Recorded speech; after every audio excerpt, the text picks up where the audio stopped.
Hey, I'm ER from That's So Racist, and you're watching Disney Channel. My spirit from the grave. I'm a little late to the party, but I heard the online conversation around this movie was really toxic. Mind if I got in? Because otherwise, I haven't been remotely interested in Pixar movies since WALL-E. I remember thinking Brave was a worse Brother Bear, and both those were kind of boring to Tiny ER. And now we got Turning Red, a worse Brave. Really scraping the bottom of this barrel, guys. Remember that old WALL-E teaser that I think was on the Ratatouille DVD, where Andrew Stanton describes a lunch he had with some of the top Pixar dudes as they were wrapping up Toy Story. During that lunch, they brainstormed so hard that they allegedly came up with the premises for the rest of their classics: Toy Story 2, A Bug's Life, Monsters Inc., Finding Nemo, and WALL-E. Something was in the food at that place, because damn, should have had a couple more of those lunches to save us from this. What are you doing?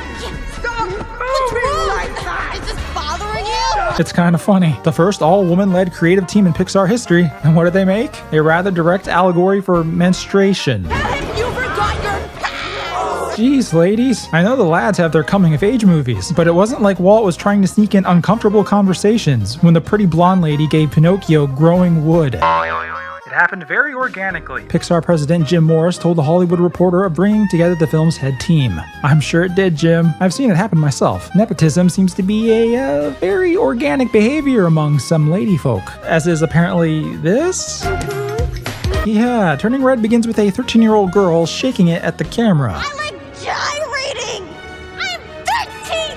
Deal with it! There was a time I probably wouldn't have thought much of this, but now we live in an age where some people have to give props to Netflix's cuties. Oh, he deleted those tweets. Makes you wonder. The movie's plot is pretty basic. We have May, a good and obedient daughter to her slightly insane tiger mom, until the puberty hits like a freight train. Why would you draw those things? Those horrible, awful, sexy things! Well, then the puberty culminates in May transforming into a giant, smelly red panda, same as all the other women in her family. That would be pretty benign, but it's a little odd how openly they relate the red panda to leaking her uterus bits.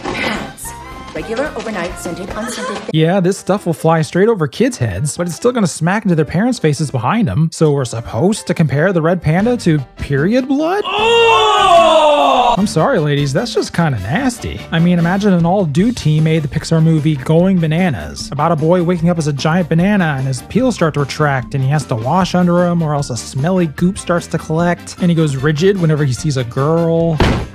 Perfect. Honestly, the red panda thing as a stand-in for puberty, you could get away with it. Pixar has alluded to some mature stuff without being weird, but why have a stand-in if you're just going to explicitly reference what it's standing in for anyway? You are a woman now, and your body is starting to change. And I'm not sure this allegory was entirely thought through. When women get emotional, they turn into giant red irrational beasts, and the one recourse is getting them to calm down. I would get in trouble for making this movie. Now, May and her friends badly want to go to a boy band concert, and of course, this is against her mother's wishes. It's honestly a lamer version of a Goofy movie at this point, but then the allegory gets just a little bit weirder. To scrounge up the money for the concert, May starts pimping out her panda for kids to take pictures. Can I get a bra? You know what? YouTube movie reviewers often do this thing where they get a bad feeling about a thing in a movie and they feel the need to root their criticism in something real, and it leads to wild stuff. And I agree wholeheartedly. But what in the world did the director and her cronies think parents were going to read from this? Turning the panda into a transactional thing is...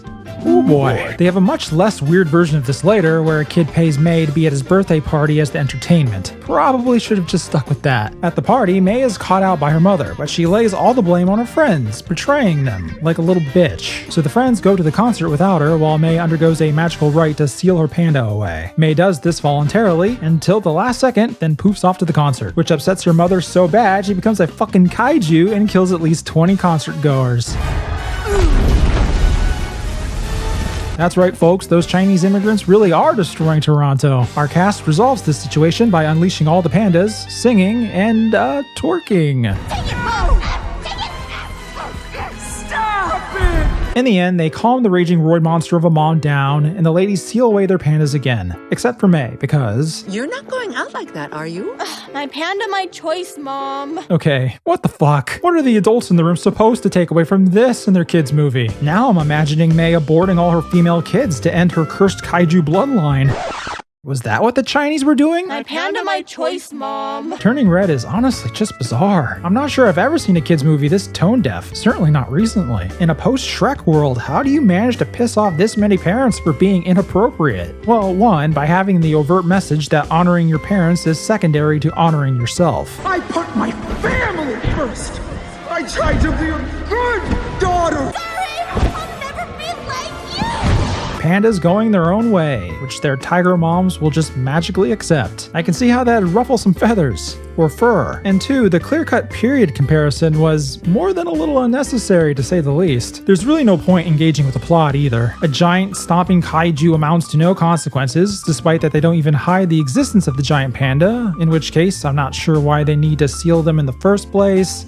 Yeah, none of that matters. But at the very least, I gotta give she and her team credit in crafting the movie's setting. Early 2000s Toronto looks and feels vibrant and wonderfully authentic. And especially, I had to appreciate that they didn't shy away from real-world events that really impacted the decade.